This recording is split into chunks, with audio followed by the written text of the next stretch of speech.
하나님 꼭 그래야만 합니까? 라는 제목으로 하나님 말씀 전하겠습니다. 오늘 우리가 함께 나누는 이 출애굽기 16장 말씀의 시점은 출애굽을 한 지 이제 한 달이 지났을 때입니다. 그동안 많은 일들이 벌어졌어요. 애굽 땅에서 출발하고 난 뒤에 하나님께서는 구름 기둥과 불 기둥으로 인도하여 주시고 홍해를 건너게 하시고 수르 광야에 들어와 가지고 그 마라의 사건을 경험하게 하시고, 그리고 이제 샘이 열둘이 있는 그 엘림이라고 하는 지역에서는 또 그곳에서 백성들이 편안하게 쉴 수 있도록 인도하여 주시고, 이제 비로소 신광야에 들어와서 이제 오늘 성경 말씀에 나와 있는 이와 같은 일들을 겪게 되었다라는 거예요. 그러니까 한 달 사이에 이스라엘 백성들의 여정은 정말 이게 롤러코스터와 같이 위로 치솟았다가 땅으로 치박았다가 또 위로 올라왔다가 또 땅으로 내려갔다가 하는 그러한 우여곡절을 참으로 많이 겪은 시간이었다고 이야기할 수 있어요. 그 가운데에 이스라엘 백성들은 하나님 앞에 원망과 불평을 내어놓았던 적들이 참으로 많이 있었다라고 이야기합니다. 우리가 먼저 생각해 보는 것은 이스라엘 백성들이 이건 왜 하나님께 원망하고 불평하였는가라는 거예요.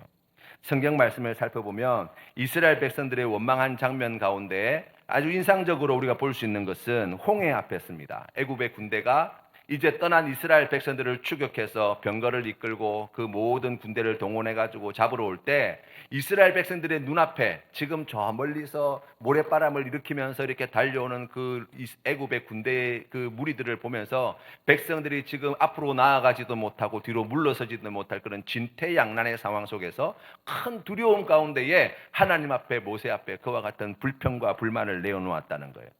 두 번째, 마라의 쓴물 사건이죠.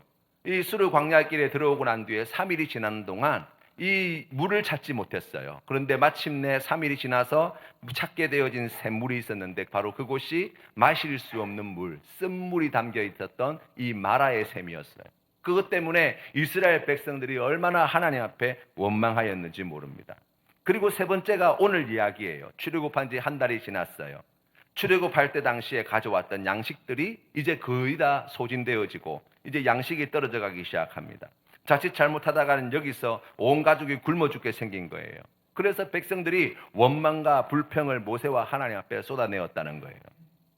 여러분, 그런데 한번 생각해 보십시다. 우리가 이스라엘 백성들 입장에서 생각해 본다면 지금 홍해 앞에서 앞으로 나아갈 수 없는 그러한 상황 속에서 뒤에서 지금 애굽의 군대가 창과 칼과 방패와 화살로 무장하여서 지금 죽이겠다고 달려드는데 그 가운데에 있으면서 어떻게 우리가 평안하게 근심 없이 염려 없이 그렇게 살 수 있겠어요?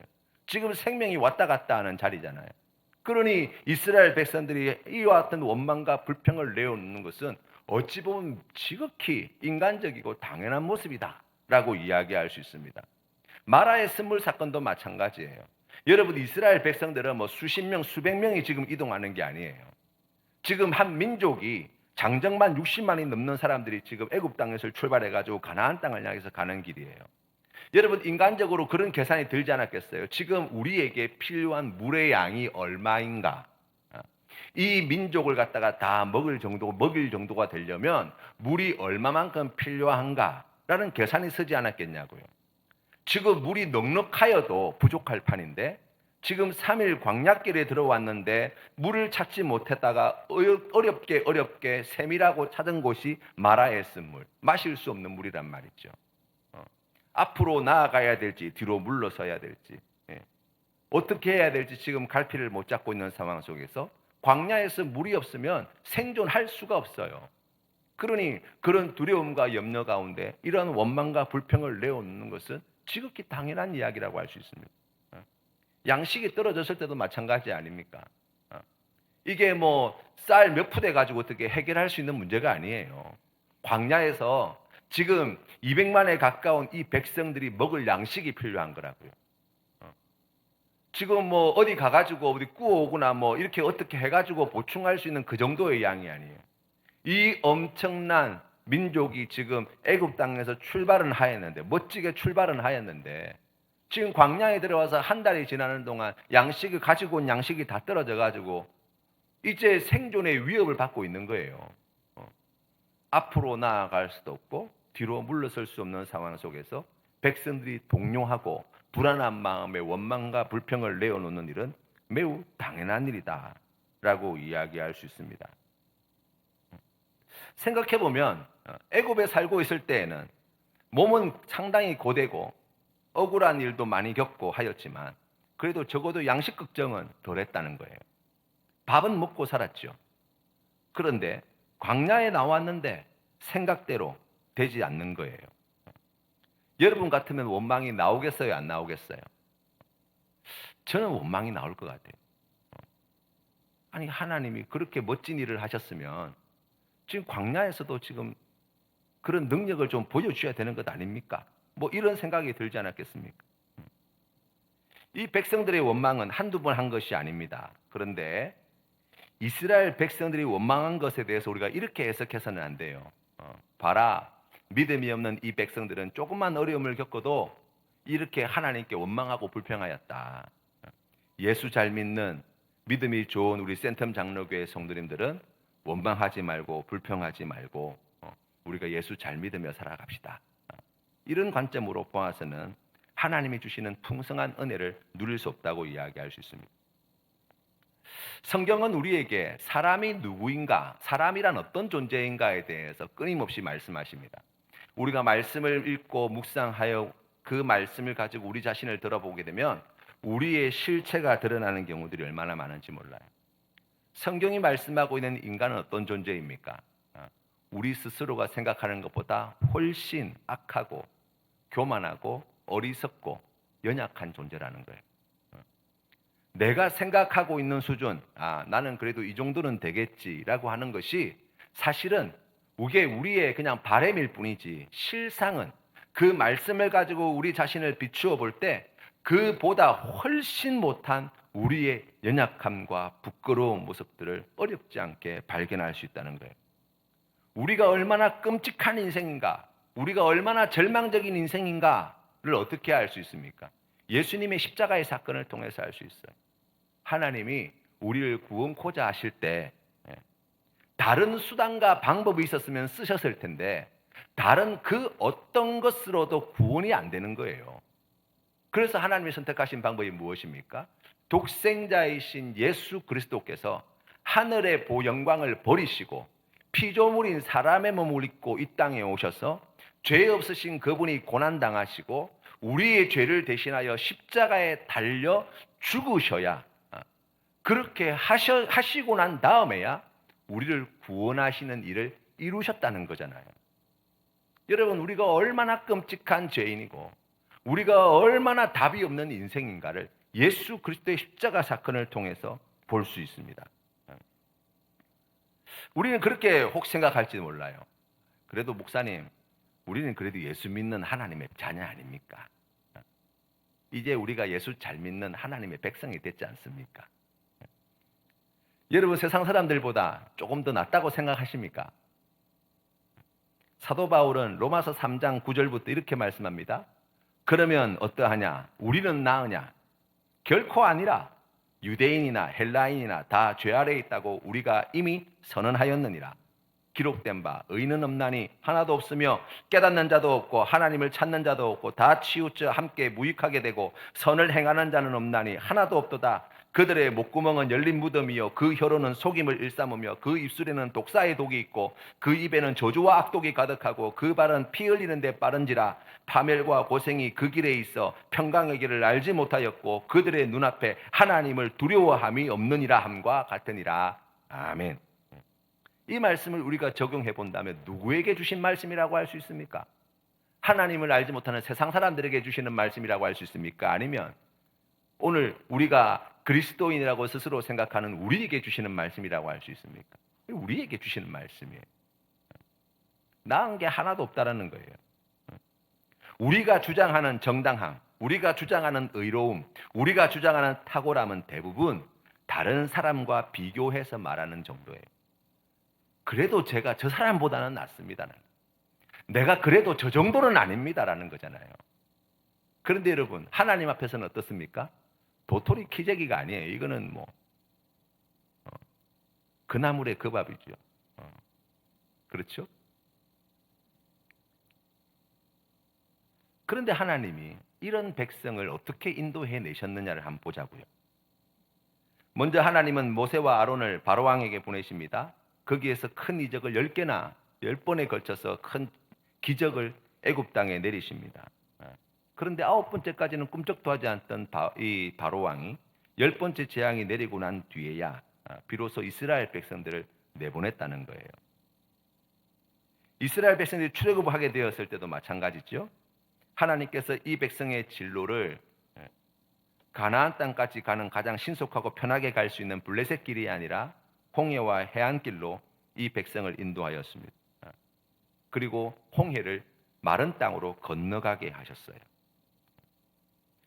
여러분 생각해 보면 우리가 어릴 때 이렇게 텔레비에서 보는 만화 영화를 이렇게 보면 어릴 때 뭐 로봇 만화 이런 거 저는 굉장히 좋아했었던 것 같은데요. 그래서 어릴 때 그걸 보면서 늘 갖게 되는 그 불만이 있었어요. 그게 뭐냐면 대부분의 이렇게 만화 영화가 그런 이야기잖아요.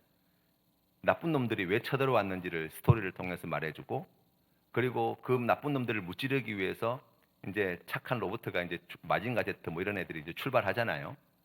출발해가지고 싸우면 어떻게 됩니까? 초반에는 막 깨져요. 막 맞고 막 넘어지고 막 쓰러지고 막 이제 막 다 부서지기 일보 직전까지 가고, 그러다가 정말 결정적인 계기를 맞이하여서 필살기를 가지고 이제 그 나쁜 적을 갖다가 무찌른다는 거예요.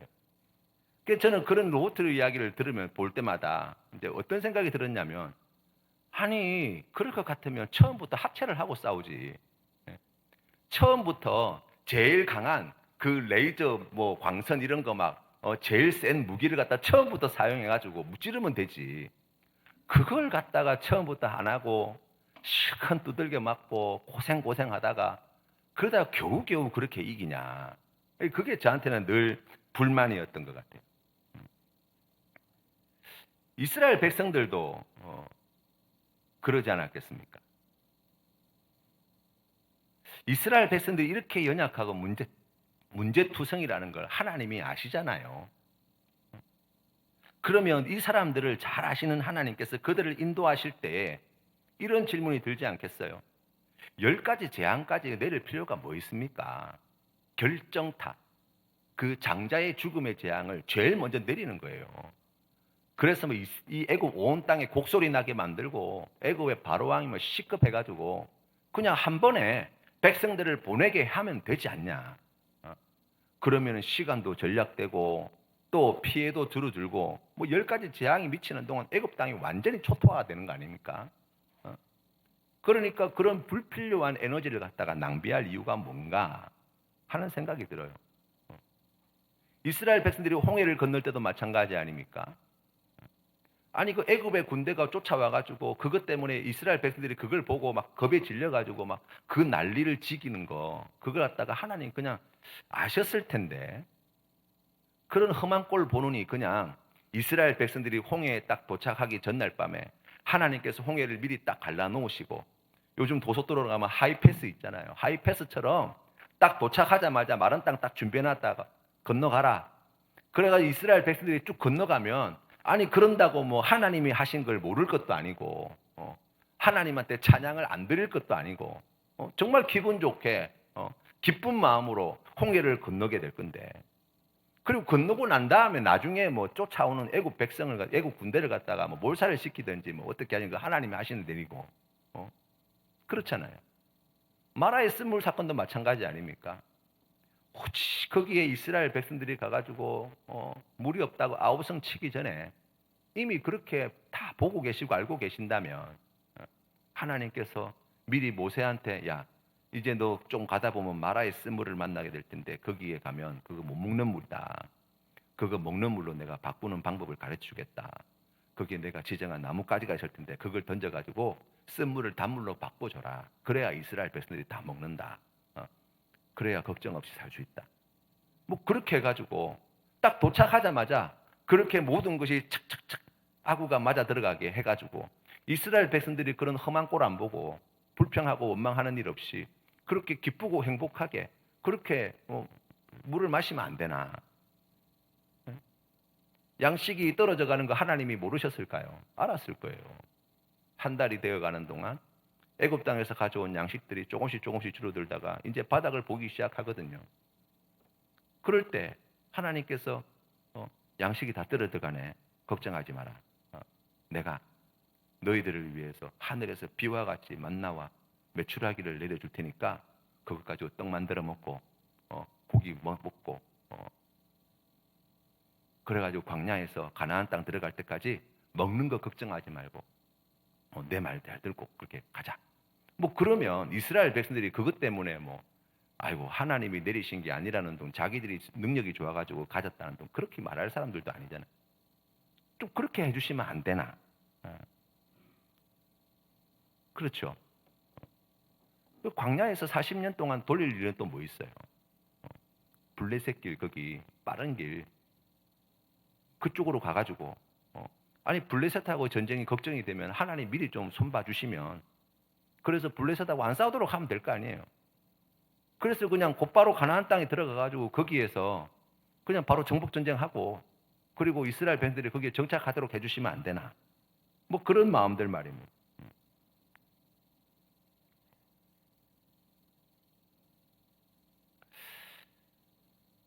꼭 그렇게 괴롭히셔야만 했습니까? 꼭 그렇게 돌아가게 하셔야만 했습니까? 꼭 그렇게 아픔을 겪게 하셔야만 했습니까? 라는 질문이 생기더라는 거예요. 우리의 삶에도 마찬가지 아닙니까?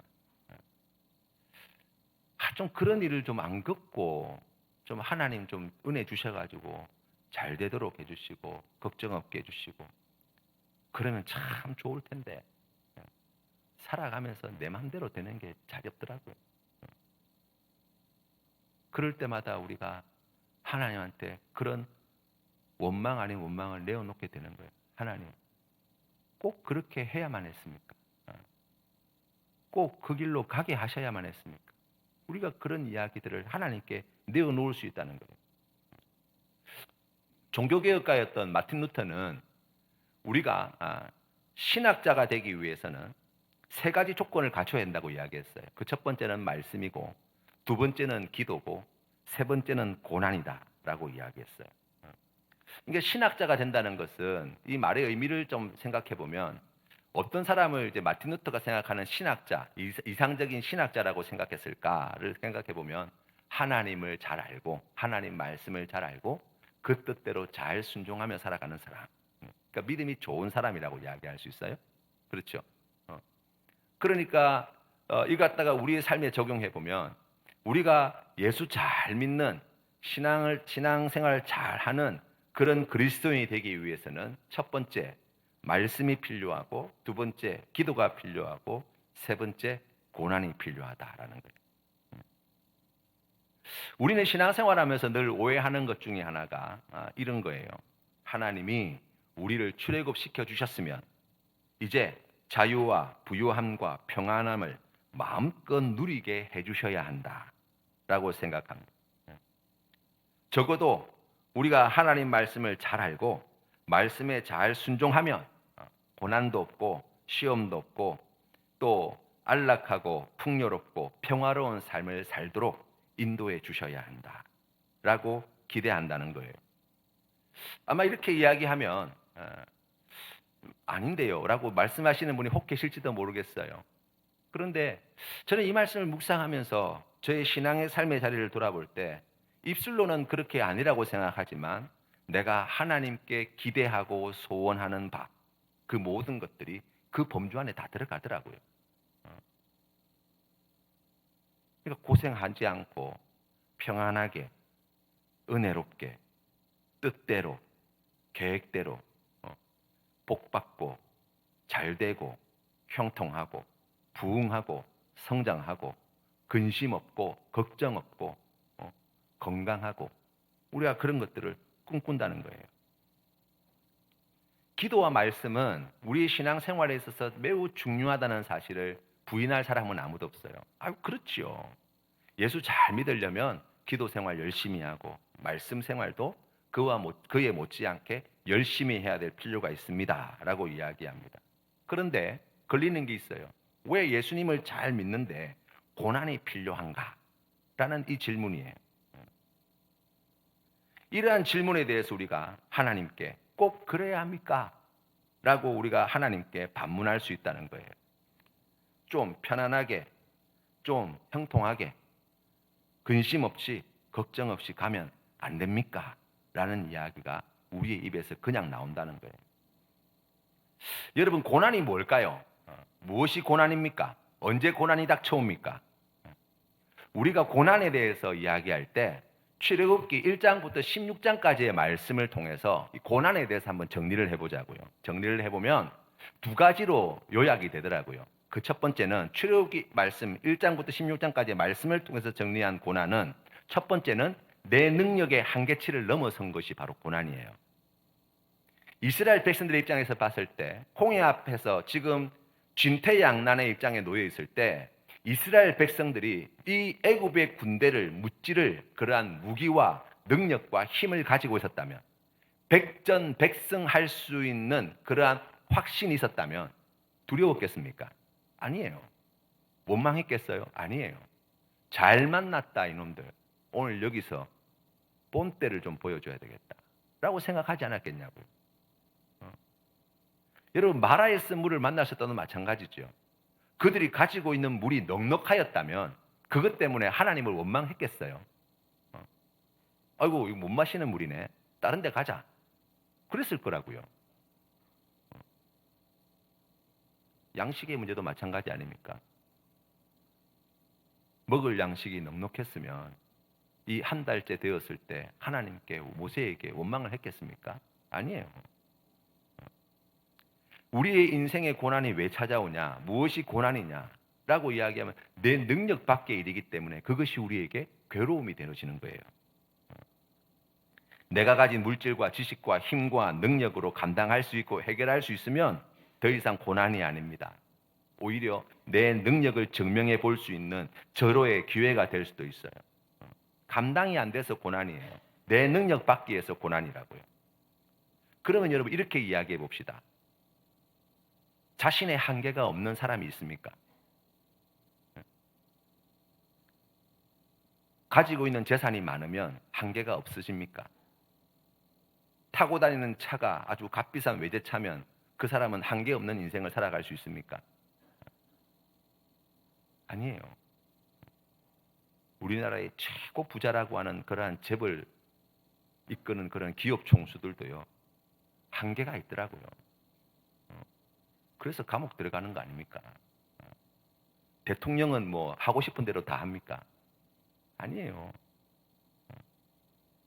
다 한계가 있어요. 좋은 집에 살아도, 가지고 있는 재산이 아무리 많아도, 아무리 건강해도, 아무리 젊어도, 아무리 많이 배워도 모든 사람에게는 자신의 능력 밖의 일이 너무나 많이 있다는 거예요. 대표가 누굽니까? 바로왕이에요. 바로왕. 10가지 재앙이 애굽 땅에 내릴 때 이 바로왕은 세계 최고의 나라의 최고의 권력가로서 막강한 군대와 그 권세를 자랑하던 신으로 추앙받던 사람이에요. 그런데 그 이전까지 자신이 스스로 신이라고 생각했던 사람이었는데 하나님께서 10가지 재앙을 내리는 동안 뭘 경험하는 거예요? 자신의 한계를 눈앞에 뻔히 보는 거예요. 애굽 백성들이 뭘 보는 겁니까? 그 일을 통해서 이 애굽의 바로왕이 얼마나 무력하고 얼마나 볼품없는 왕인가를 깨달은 거예요. 그들이 그동안 믿고 있던 우상이 얼마나 보잘것없는 우상에 불과했던가를 하나님께서 그걸 통해서 보여주시잖아요.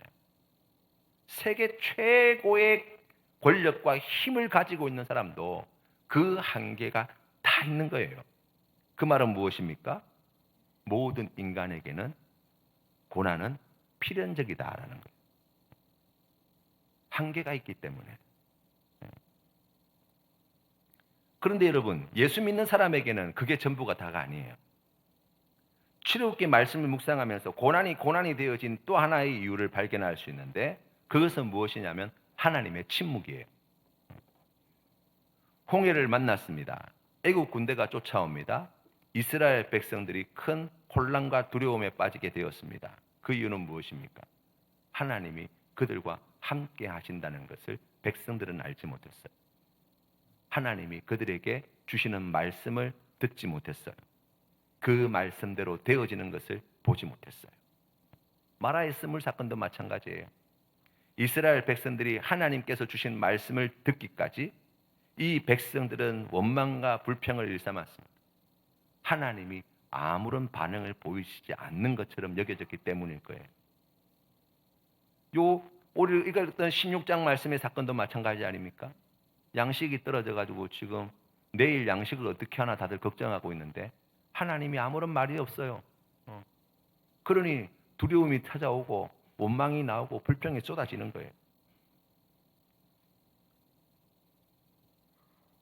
내가 지금 자식 문제가 마음대로 안 돼서 또 가정의 문제로 어려움을 겪고 있고 또 직장의 문제로 사업체의 문제로 골머리를 쓰고 있는데 하나님이 나에게 응답해 주시는 그 음성이 들려지지 않아요.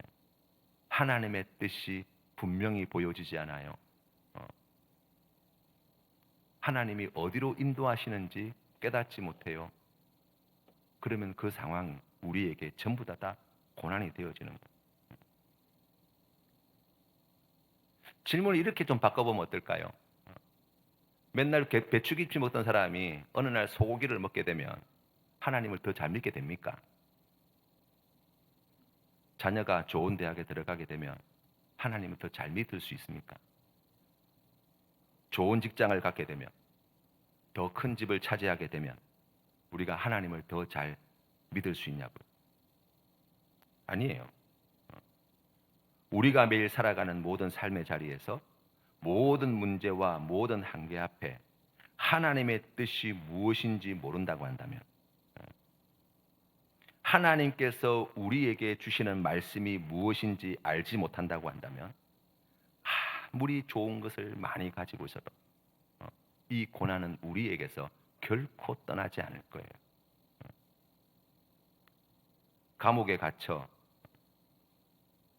그 박한 음식을 먹고 있어도, 병원에서 시한부 판정을 받고 병실에서 하루 종일 누워 있어도, 원하는 것 하나 갖지 못해도 하나님을 만나고 나를 향하신 하나님의 뜻을 깨닫고 그 하나님을 보게 되어진다면 그곳에는 결코 좌절함이나 원망이 자리하지 못할 거예요.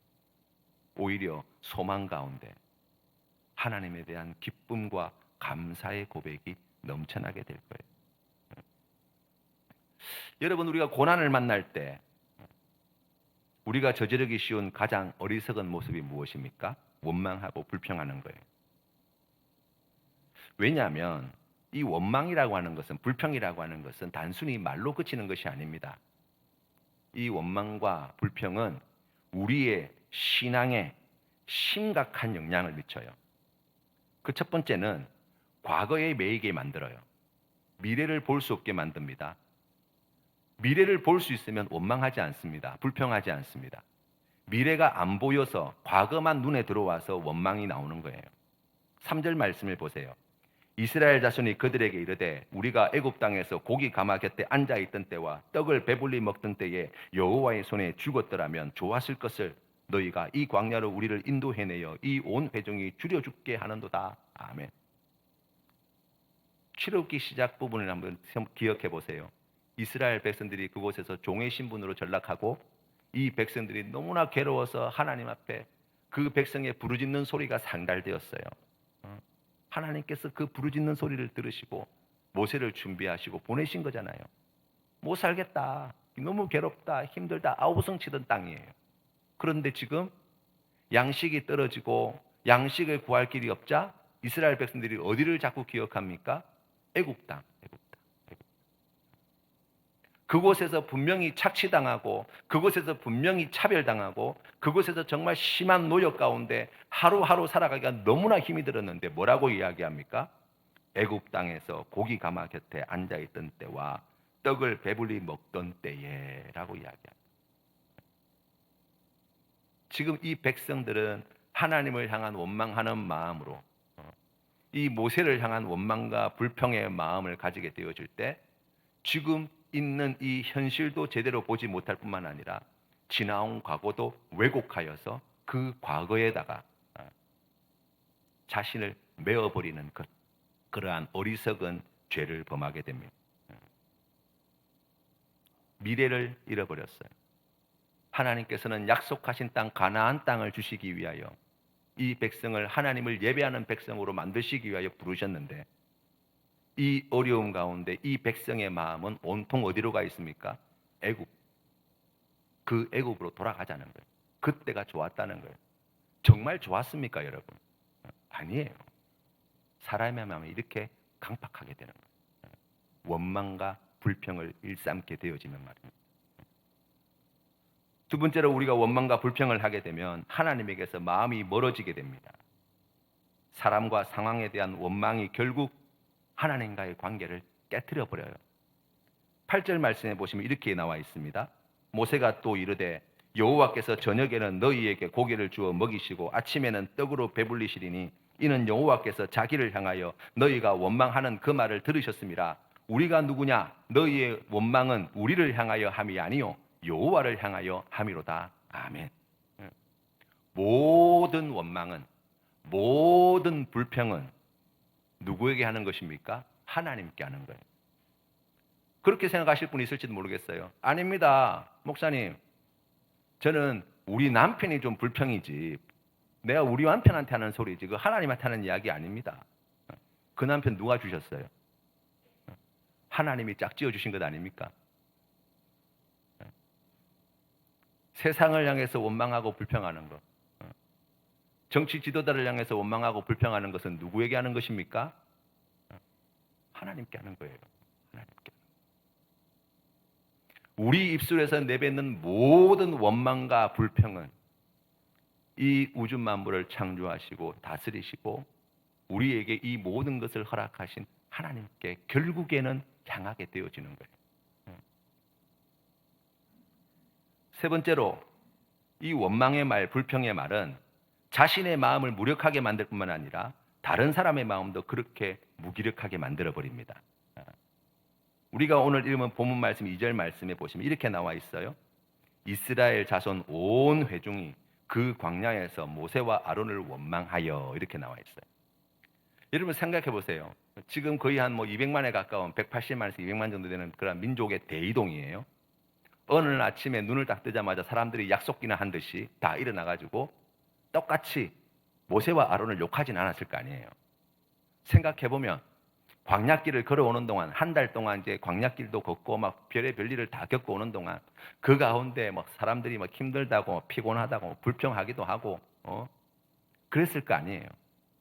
그런데 그 불평의 소식들이 어떻게 되어집니까? 급속도로 확산되는 거예요. 전염되는 거예요. 여러분 우리가 뉴스를 듣다 보면은 좋은 뉴스가 오래 기억에 남을까요? 안 좋은 뉴스가 오래 기억에 남을까요? 안 좋은 뉴스가 오래 기억에 남아요. 칭찬하는 이야기가 오래 기억에 남을까요? 흉보는 이야기가 오래 기억에 남을까요? 흉보는 이야기가 오래 기억에 남아요. 그래 가만히 생각해 보면 기억에 남는 건 다 안 좋은 이야기들밖에 없어요. 그죠? 듣는 뉴스도 마찬가지고 사람에 대한 이야기도 마찬가지예요. 그러니까 좋은 뉴스와 안 좋은 뉴스의 전파 속도를 비교해 보면요. 나쁜 뉴스가 좋은 뉴스에 비해서 100배 이상의 빠른 파급 효과를 가지고 있대요. 그러니까 여러분, 우리가 늘 하는 말이 있잖아요. 남 잘 되게는 못해도 못하게는 만들 수 있다는 거예요. 망하게는 할 수 있다는 거예요. 어떻게 하면 됩니까? 자꾸 안 좋은 이야기를 흘리면 돼요. 이 사람한테도 흘리고 저 사람한테도 흘리고 원망하는 말, 불평하는 말을 자꾸 흘리다 보면 사람의 마음이 참 희한해가지고 처음에는 아이고 이 사람이 쓸데없는 소리를 한다고 들으면 안 되겠다 그렇게 생각하는데 자꾸 듣다 보면 그런가?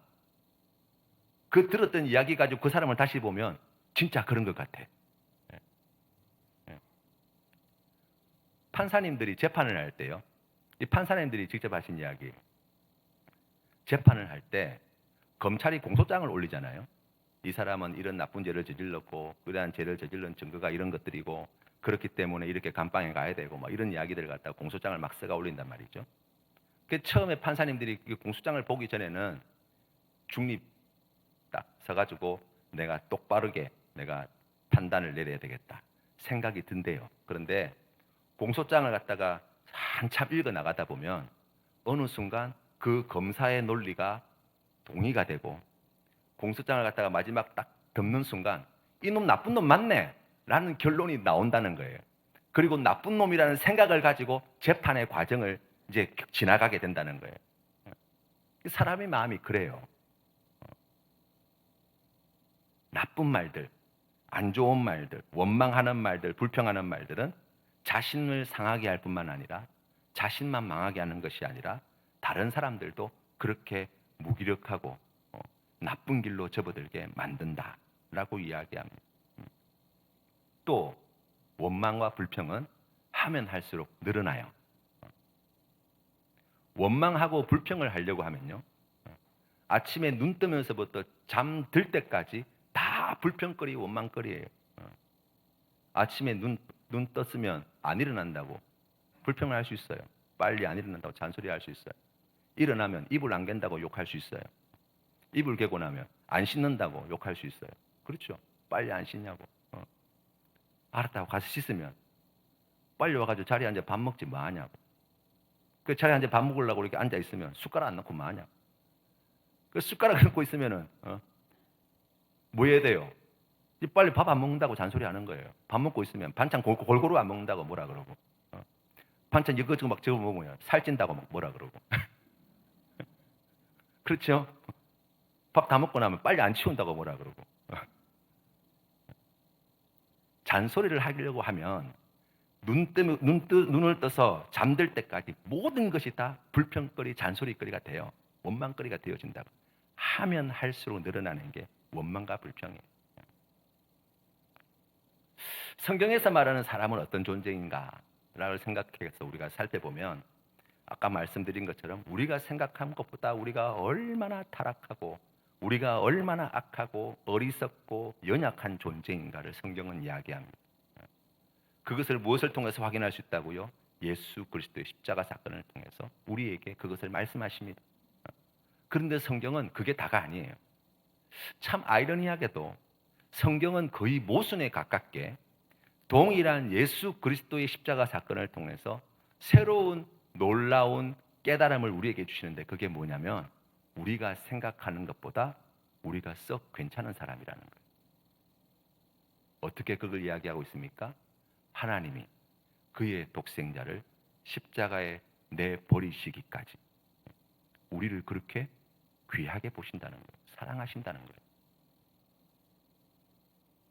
그러니까 이 양극단이 바로 우리의 모습의 정체예요. 우리가 생각하는 것보다 훨씬 악한 존재인가 동시에 우리가 생각하는 것보다 하나님께서 우리를 참으로 귀하게 여기시는 존재. 예수 그리스도께서 십자가에 달려 죽으셔야 할 만큼 그러한 소망이 없는 인생인가 동시에 예수 그리스도를 십자가에 못 박아 죽이시기까지 우리를 그렇게 존귀하게 여기시는 하나님의 사랑을 받은 존재. 바로 그게 우리라고 말씀하시는 거예요. 하나님께서 이스라엘 백성들을 출애굽시키신 이유가 무엇입니까? 그들을 사랑해서예요. 하나님께서는 그들이 죄 가운데 고난 가운데 좌절하여 넘어져서 그렇게 사라지기를 원치 않으셨습니다. 그들이 출애굽하여서 단지 자유와 풍요로움과 부유함을 누리는 것으로 끝나기를 결코 원치 않으셨습니다. 우리 하나님은 이 백성을 사랑하실 때 하나님께서 주시고자 하시는 정말 좋은 것, 우리 하나님께서 우리에게 주시고자 하시는 더 큰 은혜와 복, 그 크신 생명을 누리도록 하기 위하여 우리를 부르시고 계세요. 단지 이 땅에서 평안하게 어려움 없이 근심 없이 살아가는 인생이 되도록 하기 위해 우리를 부르신 것이 아니라 하나님께서는 죄로 인해 썩은 우리의 영혼을, 우리의 마음을, 우리의 생각을, 우리의 삶의 내용을 고치시고 하나님의 자녀다움을 입도록 하나님께서 크신 은혜와 사랑으로 우리와 함께 하신다는 거예요. 우리 하나님께서 어떻게 그와 같은 일을 감당하십니까? 우리 하나님께서는 이것을 위해서 먼저 말씀을 주십니다. 우리의 인생의 고난은 피할 수 없는 일이에요. 왜 그렇습니까? 한계가 있기 때문이에요. 그런데 그 고난의 자리에 누가 함께 하십니까? 하나님이 함께 하시는 거예요. 그 고난에 함께 하시는 하나님은 우리에게 무엇을 주십니까? 말씀을 주시는 거예요. 그리고 그 말씀대로 행하시는 하나님을 보게 하십니다. 그리고 하나님께서 행하시는 그 일을 본 하나님의 백성으로 하여금 그 뜻에 순종하게 만드시는 분이세요. 이것이 출애굽기 사건에 계속해서 반복해서 나타나는 그러한 패턴이라고 이야기할 수 있습니다. 오늘 말씀도 마찬가지 아닙니까? 양식이 떨어지는 큰 어려움을 겪게 되었습니다. 백성들이 아우성을 치기 시작합니다. 그러한 백성들에게 하나님은 그냥 만나와 메추라기를 내리지 않으셨어요. 무엇을 먼저 주십니까? 말씀을 먼저 주세요. 4절 말씀에 그때 여호와께서 모세에게 이르시되 보라 내가 너희를 위하여 하늘에서 양식을 비같이 내리리니 백성이 나가서 일용할 것을 날마다 거둘 것이라. 이 약속의 말씀을 이루어 주십니다. 그저 주시는 분이 아니세요. 이것을 받게 될 때 만나와 메추라기를 하나님께서 허락하여 주실 때 이것이 복이 되도록 하기 위하여 하나님께서 주신 뜻대로 이 모든 것들을 다룰 것을 함께 주시는 거예요. 16절 말씀에 여호와께서 이와 같이 명령하시기를 너희 각 사람은 먹을 만큼만 이것을 거둘지니 곧 너희 사람 수요대로 한 사람이 한 오멜씩 거둘되 각 사람의 그의 장막에 있는 자들을 위하여 거둘지니라. 그걸 거두고 난 뒤에 안식일 전날에는 어떻게 하라고 하셨습니까? 2배로 거두게 하셨어요. 그리고 안식일에는 거두지 않고도 배불리 먹을 수 있도록. 만약 그것을 욕심을 내어서 평일에 더 많이 거두게 되면 어떻게 됩니까? 20절 말씀에 보니 19절 말씀에 20절 말씀에 이렇게 나와 있습니다. 그들이 모세에게 순종하지 아니하고 덜어는 아침까지 두었더니 벌레가 생기고 냄새가 난지라. 썩게 만들었어. 아, 하나님 말씀대로 해야 되는 거구나를 가르쳐 주시는 거예요. 저녁에는 메추라기를, 아침에는 만나를 주실 때 이스라엘 백성들이 하나님은 어떤 분이신지 알도록 하셨습니다. 만나와 메추라기를 주실 때 그들의 욕망과 욕구를 채울 수 있을 만큼 주신 분이 아니에요. 그 모든 양식은 일용할 양식으로 주셨어요. 날마다 하늘에서 내리는 만나와 메추라기를 받아 먹는 백성으로 만드셨어요. 왜 그랬을까요? 하나님이 주시는 은혜의 양식은 하나님의 말씀에 순종할 수 있을 만큼 하나님께 예배하는 데 필요한 만큼만 주시는 거예요. 여러분, 그러면 우리의 삶의 자리로 다시 돌아와 보십시오. 하나님께서 우리의 삶의 자리에 참으로 고난이 많고 어려움이 많은 우리의 삶의 자리에 어떤 은혜를 주셨나? 얼마만큼의 만나를 내려주시나? 얼마만큼의 메추라기를 내려주시나? 우리가 생각해 볼 때 우리가 하나님의 말씀에 순종할 만큼, 우리가 하나님 앞에 나와 예배 드릴 만큼의 만나와 메추라기를 주지 않으셨던가요? 우리가 하나님께 요구하는 것은 하나님을 알아가고 하나님을 예배하는데 필요한 양식 그 이상을 우리가 혹시 구하고 있지는 않았습니까? 하나님께서는 이 땅에서 만나와 메추라기로 배불리고 그것을 쌓아놓고 그것으로 자기의 부유함을 자랑하는 사람으로 우리를 부르신 것이 아니라 우리에게 그것과 비교할 수 없는 영광스럽고 영원하고 아름다운 것을 주시기를 원하시는 분이신데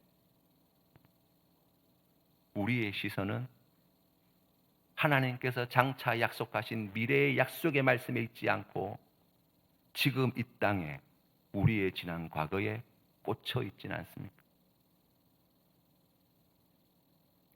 고난 가운데 베풀어 주시는 은혜가 있습니다.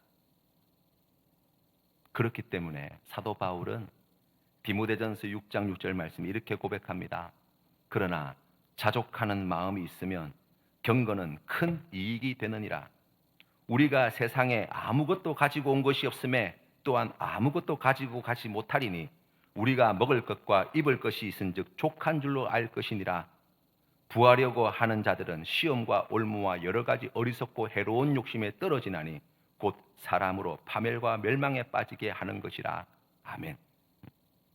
지금 사도 바울이 먹을 것과 입을 것이 있은즉 족한 줄로 알라는 이 말씀의 맥락을 출애굽기 말씀을 통해서 적용해 보면 뭐라고 이야기할 수 있습니까? 하나님을 알아가는데, 하나님을 예배하는데 부족함이 없는 양식을 하나님이 공급해 주신다는 거예요. 이 양식이 하늘에서 내리는 것을 볼 때 이스라엘 백성들은 그 시간을 통하여 다시 한번 하늘을 바라보게 되었을 것입니다. 하나님이 우리를 구원해 주셨구나. 하나님이 오늘도 우리에게 약속의 말씀을 이루어 주시는구나. 하나님이 우리에게 이 큰 사랑을 베풀어 주시는구나.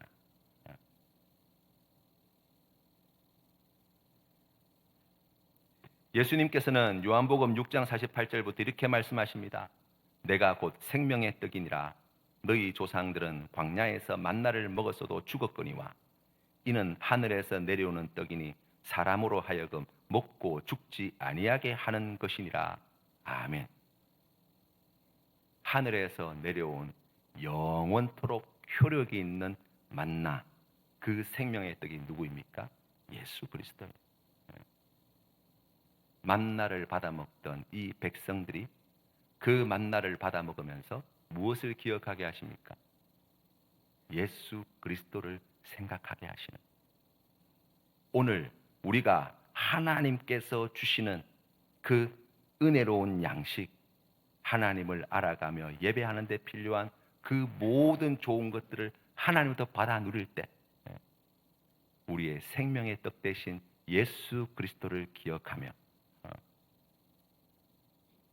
불평과 원망의 말이 아니라 하나님을 알아가고 하나님의 뜻에 순종하는 데 힘쓰는 거룩한 주님의 백성이 되시기를 주님의 이름으로 축복합니다.